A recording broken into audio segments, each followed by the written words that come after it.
It's been a while since we checked in on the State of the Union for your Dynasty Fantasy Football rookie picks. So today, we're going to be breaking down NFL Network's Daniel Jeremiah. He puts out a top 50 prospect list every year, and he updates it throughout the offseason. He put out the first edition of it the other day, so we're going to go through and talk about, how many wide receivers are in the top 50, how many running backs are in the top 50, where is everybody ranked amongst each other, because DJ is a very plugged-in analyst. He knows what the NFL is thinking, and he is usually a good gauge of potential draft capital for our Dynasty Fantasy Football prospects. So definitely something that is going to be interesting to talk about. I'll also break down some Senior Bowl takeaways at the end of the video. So kind of a smorgasbord of rookie talk in today's vid, but if you enjoy it, leave a like down below, subscribe if you're new around here, and of course, check out flockfantasy.com for way more Dynasty rookie content. The link will be down below for that in the pinned comment. But with that being said, let's hit the intro.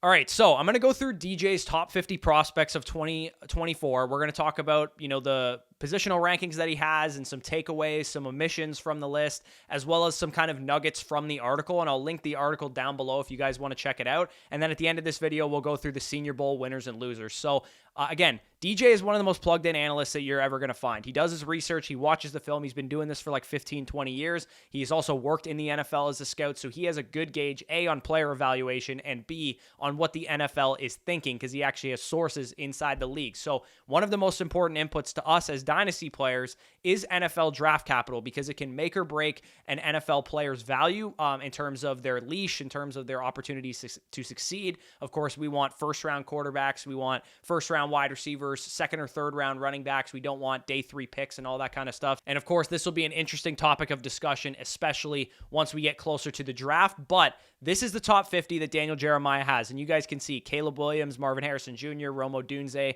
Drake May, Jayden Daniels, Malik Neighbors, and Brock Bowers, all of whom are top 8 prospects in this draft. And this is important to note because we don't have a Myles Garrett in this class. We don't have a Sauce Gardner in this class. We don't have a ton of elite offensive tackles in this class. So first thing you can take away from this top 50 is that the best prospects in this draft are fantasy relevant guys, quarterbacks, wide receivers, and in Brock Bowers' case, a tight end. So that is, takeaway number 1 from this top 50 is that we have a lot of potential high draft capital players at fantasy relevant positions, and they're not going to slide all the way down the board. For example, wide receiver 1 in last year's class, Jackson Smith and Jigba, didn't go off the board until the early 20s.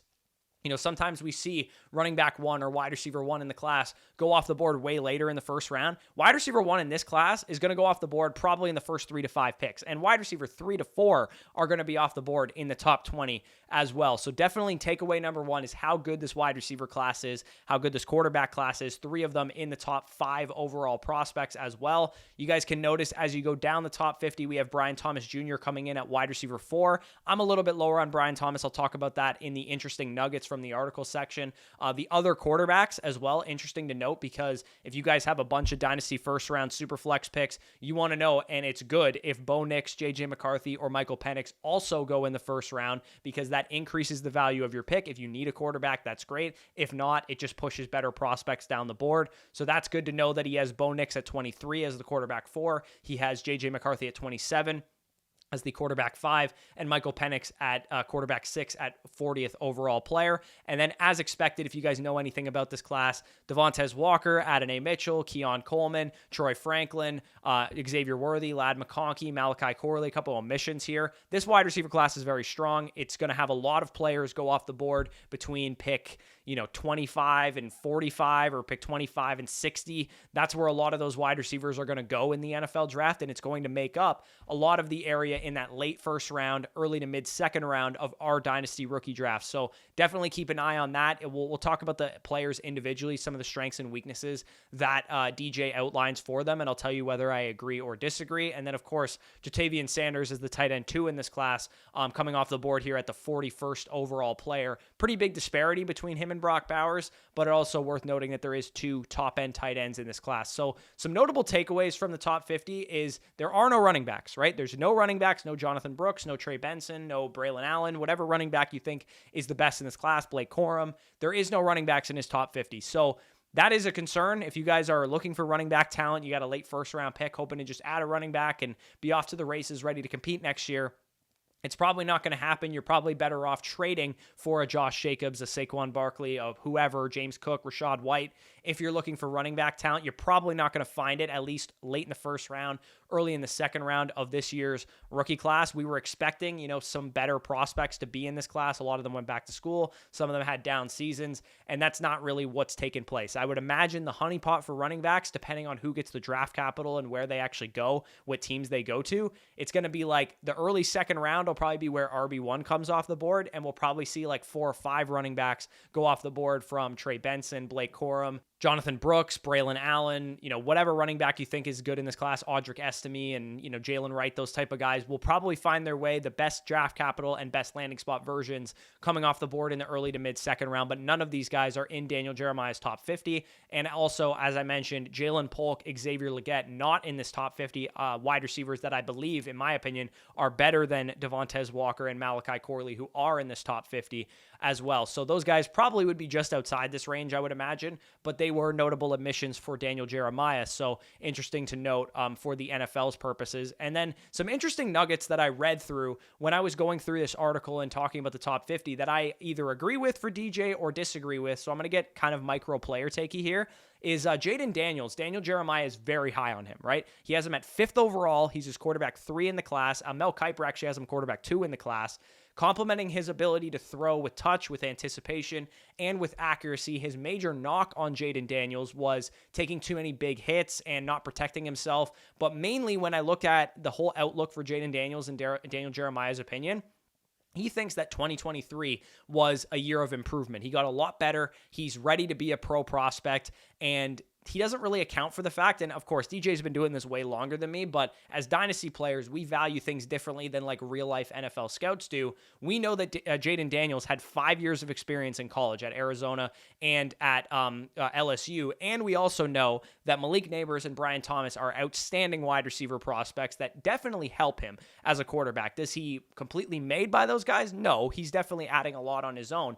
But he does have an advantage that not a lot of other quarterbacks have in college. 2 first-round receivers, one of which is probably a top 5 pick or a top 10 pick in the NFL draft. So with Jayden Daniels, I'm a little bit lower on him. I found that, when he goes off of his first read, he just runs the ball right away. Of course, he does take way too many big hits. I think he was bad under pressure in college as well. He stared it down instead of keeping his eyes downfield and rolling outside the pocket. But, of course, from a fantasy perspective, this guy can just run like nobody's business. I'm just a little bit concerned about the longevity factor of a guy that's not a very good passer, in my opinion, becoming a franchise quarterback. As we've seen with Justin Fields, you can be an electric runner, a very good fantasy quarterback, and not translate to your team wanting to sign you to a massive contract. And of course, in fantasy production matters, but it also matters that you're a starting quarterback for a number of years from a dynasty perspective. And that's the thing I worry about with Jayden Daniels. So me and DJ kind of differ on that. Again, I'm going to go back to the drawing board because he is a lot more qualified than I am to evaluate quarterbacks. He played quarterback in college at Appalachian State. So I'm going to go back to the drawing board and see what he's seeing. But at the same time, I am lower on Jayden Daniels from my initial grade on him. My comparison for him was like a slender, less toolsy version of Anthony Richardson, except with Richardson, you had a young prospect with 1 year of experience. Jayden Daniels has a lot of experience, so you figure if he has as many problems as Anthony Richardson had coming out of school, and he doesn't, he's a little bit more developed. That just speaks to the fact that he has a lot of red flags on his profile. Rome Odunze, Malik Neighbors, Brock Bowers, Xavier Worthy. He had some interesting comps for these guys that I thought I would share. He compared Odunze to Larry Fitzgerald. Ironically, that's actually my comparison for Marvin Harrison Jr. He compared Malik Neighbors to DJ Moore, which I think is a very common one. They could end up being teammates. Brock Bowers, he compared to George Kittle, which is one that I've seen very often as well. He compared Marquise Brown and Xavier Worthy together as well, which I thought was interesting. So a lot of interesting comparisons for DJ there. Brian Thomas Jr., as I mentioned already, I'm a little bit lower on him as well. DJ thinks he's very fluid at the top of his breaks, and he really complimented his production. For me, I think he's a fluid athlete for his size, but I do think he's more so on the vertical route tree angle of receivers where, yeah, could he become George Pickens? Could he become DK Metcalf or somebody that's like a big physical receiver that commands a lot of targets and that kind of thing? Yes, but could he also kind of go the route of a DJ Chark? Like, that's kind of my worry with Brian Thomas. His production is good. 17 touchdowns is great. But I mean, he had a Heisman Trophy winning quarterback. So that also, when you compare it to a market share production, he wasn't the number one on his team. Malik Neighbors was the number one on his team. So I have more concerns for Brian Thomas, let me just put it that way, than a lot of NFL draft analysts do. Could he become a number one receiver in the NFL? Maybe, but I actually view him more as like a good number two receiver in the NFL. And that's going to make him a good fit if he goes to the right landing spot. But I'm a little bit more concerned than other people on Brian Thomas. And of course, I'll detail that when we break down prospect profiles coming closer to the combine, or maybe after the combine. We'll do individual like tail the tapes and prospect profiles on those guys. And then the quarterback position, I want to talk about outside of the top three guys as well. Bo Nix, J.J. McCarthy, and Michael Penix, the nuggets that he wrote in their articles, the one that stood out to me the most was he actually compared Bo Nix to Jalen Hurts, but not from a play style standpoint, because they don't really play the same.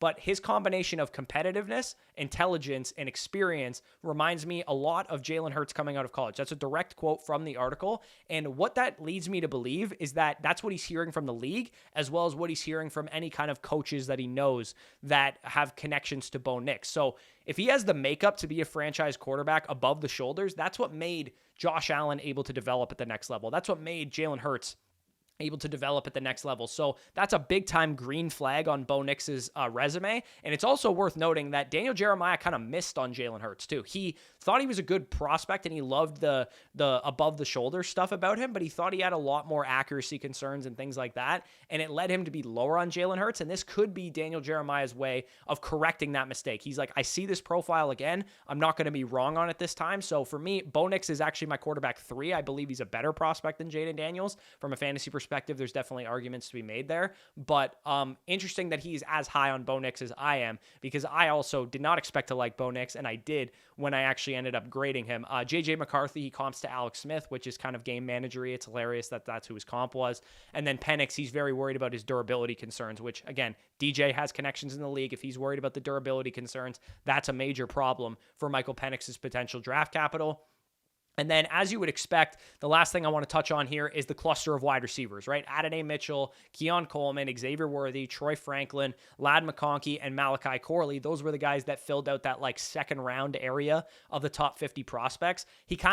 Each guy has their merits, right? Each guy has a lot of good things going for them, but each guy had like a major red flag or a major concern. With Adonai Mitchell, he said it was like yards after catch ability and effort. I definitely saw that on film as well. Keon Coleman, he said he's not the fastest guy in the world, but he was complimentary of his underrated nuance. Of course, as fantasy players, we know that speed isn't really necessarily the best thing in the world, but Keon Coleman does have trouble separating, which is kind of due to speed as well. So that's interesting that he also saw that. Troy Franklin, ball tracking and drops. I also saw that from Troy Franklin on film, but everything else he's very good at.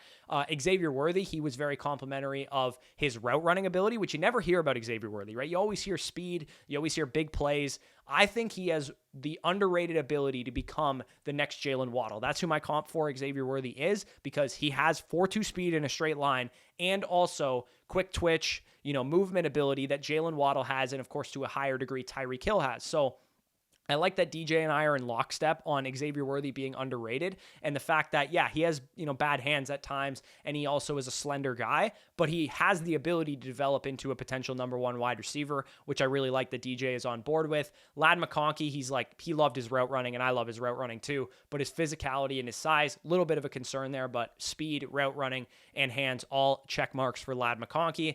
I'm a little bit lower on Malachi Corley. I didn't really think that he had the ability to develop into the next Deebo Samuel like some people are thinking he can, because he is great after the catch. He has pretty good hands, and he's physical and explosive and tough. But the problem I have with Malachi Corley is he literally just got like checkdowns the whole college career. He hasn't really run a route tree at all. DJ seems to think he can develop one, but I'm a little bit concerned. For every Deebo Samuel there's 5 Laviska Shenaults and Rondale Moores and David Bells, guys that were force-fed targets at the line of scrimmage, weren't forced to run a diverse route tree. So Malachi Corley is a guy that I'm a little bit scared of, and I prefer Xavier Legette and Jalen Polk to Malachi Corley, but definitely interesting. That's what he thinks of Malachi Corley. He thinks he can develop a defined route tree. So I might have to go back to the drawing board on Corley a little bit, because I think he's more of like a, late third round, early day 3 type of prospect, and DJ has him inside his top 50. So that was my concern with Corley. And then moving on to the Senior Bowl real quick, I'm just going to kind of recap some of the bigger risers and fallers. I wasn't at the Senior Bowl, so I don't really know 100% what went down there, but from the articles I've read, from DJ's opinion, from watching the Senior Bowl game, it looks like the quarterback position had some mixed results. People were expecting Penix, Bo Nix, and Rattler to absolutely light it up at the Senior Bowl. Penix apparently looked really good in practice. Bo Nix started off a little bit weaker, but then got better as the week went along. And then Spencer Rattler was actually the MVP of the game, and it sounds like he practiced well as well. Each of these guys kind of had up and down weeks. Bo Nix, his ability to pick up an offense came up in conversation that I heard because he's been with like 4 different offensive coordinators and 5 years of college experience. Michael Penix didn't play in the game. I don't know if that was for medical concerns, but that's definitely not good if that's the reason he didn't play. And then, like I said, I would say the biggest winner from the quarterback position was probably Spencer Rattler. He sounded like he was the most consistent, the most thought of, and the most on the rise after the Senior Bowl. And again, the quarterback position specifically is very reliant on draft capital. So if people have great Senior Bowl weeks, that impacts their ability to go high in the NFL draft, which is what we care about. The Senior Bowl in general is largely overrated. I don't really care that much who looked good and who looked bad. It's more about when they look good, it means they might go higher in the draft. When they look bad, it means they might go lower in the draft. So that's something to keep in mind with the Senior Bowl. It's mainly draft capital that we care about coming from the Senior Bowl, but that was kind of the quarterback position. The running back position sounded pretty disappointing. I didn't hear any, look up an article, winners and losers from the Senior Bowl. Tell me if you see a single running back in any of the articles. It sounds like it's a largely forgettable position group there. Marshawn Lloyd, Ray Davis were names that people were keeping an eye on coming into the week. Doesn't sound like they did all that much to impress anybody. Rasheen Ali from Marshall and Amani Bailey from TCU had decent weeks, but that was pretty much it. Hopefully the underclassmen at the running back position can show something at the combine, because not really anything has happened at the Senior Bowl with the running back position. So hopefully Jonathan Brooks and Blake Corum and all those guys can do something at the combine for that position group. The wide receiver position is the one that probably has the most takeaways from Senior Bowl week, because we actually did have some highly decorated prospects there, from Tez Walker to Xavier Legette, Malachi Corley, Ladd McConkey, Roman Wilson. A lot of these guys had mixed results. The losers of this group, it sounds like, were Tez Walker, because drops, and more drops. I mean, he dropped like 3 passes in the game, let alone in practice. Daniel Jeremiah, who, like I said, in his top 50, has Tez Walker as his wide receiver 5. He's like my wide receiver 13. I don't think he's all that good. Even more so than Brian Thomas, I think he's a lot more along the lines of a DJ Chark, or a guy that's a field stretcher who can work on vertical routes but not much else. But apparently, DJ thinks he has the ability to become a first rounder. But he did say during the game that, he was disappointing during practices, and he's probably not going to be a first rounder now because of what he's done in practices. But of course, if he goes out and runs like a 4.2 at the combine, I'm sure people are going to get excited again. Tez Walker, not a guy that I'm overly interested in. I was really disappointed with his film. Drake May made him look a lot better than he actually is, in my opinion. So Tez Walker, a guy that was a big loser from the Senior Bowl. Fantasy Twitter freaked out about Xavier Legette's size because he was listed 6'3", 227, and he actually came in just under 6'1", 218 pounds, but that's still a very good size profile for a wide receiver, almost the exact dimensions of A.J. Brown, who's been a very good fantasy wide receiver. Xavier Legette sounds like he struggled a little bit at the Senior Bowl, but did pick things up as the week went along. So interesting, kind of like a neutral situation for him. I think once we get to the combine, we'll see him go back on the rise again, because I'm sure he's going to run fast and jump high and look good in drills and that kind of thing. So Legette, a guy maybe on the fall right now in terms of his overall draft capital. The big winners from the Senior Bowl at the wide receiver position, it sounds like Ladd McConkey lit people up in one-on-ones, and doesn't shock me. He's an outstanding route runner and a good athlete. Roman Wilson also lit people up in drills and practice and one-on-ones in the game, whatever. He sounds like he had the best week of any wide receiver there. He's probably going to be on the rise. And when you think of these two guys, Ladd McConkey, Roman Wilson, big schools, national champions, that's going to insulate their draft capital a little bit. So if you're worried about these guys sliding in the draft because of their size or whatever, I would say they're probably going to go high simply due to the fact that they're good athletes and they had good production when they were on the field, and they played for national champion winning schools. NFL teams care about that. They played in big time games, and Ladd McConkey and Roman Wilson definitely on the rise. And also McConkey just being healthy is also a big deal, because he dealt with injuries throughout his career. And then a couple other guys that flashed flashed. Malachi Corley, like I said, apparently he looked good in drills. Javon Baker apparently looked decent, and Jamari Thrash from Louisville looked decent as well. So those were the major takeaways from the Senior Bowl. Tight end class kind of sucks. It sounds like outside of Brock Bowers and JT Sanders, I could care less until the combine, until the draft actually happens, because until we know who's a good athlete, who's going high in the NFL draft, and where they're actually going, other than Brock Bowers and JT Sanders, I would be shocked if in a 3-round rookie draft, we see any other tight ends go off the board outside of some guy emerging here after the combine closer to the NFL draft. Theo Johnson from Penn State, it sounds like had the best week of anybody at the Senior Bowl, but overall a pretty lackluster class to say the least. So if you enjoyed this video, leave a like down below. Subscribe to the channel if you're new around here. This was kind of unorganized, a little bit of a mess of rookie talk, but if you enjoyed it, like I said, please be sure to let me know in the comments down below.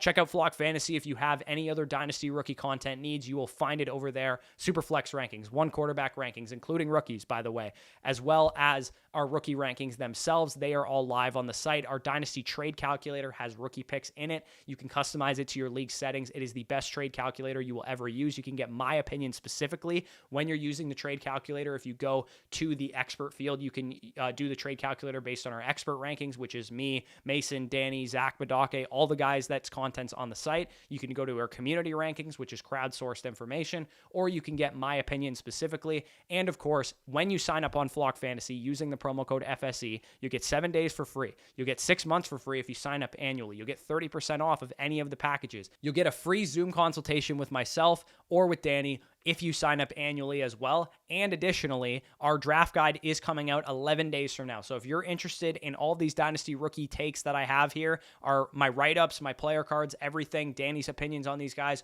will be available in our Dynasty rookie draft guide. Our first edition is coming out February 15th. That'll have about 25, 30 players in there to help you get ready for Dynasty rookie drafts. We'll continuously update it as the offseason goes along, add more players, add combine information, all that good stuff. So if that interests you, check it out down below in the pinned comment, flockfantasy.com/FSE, as well as in the description of this video. So with that being said, peace out, and we'll talk to you soon.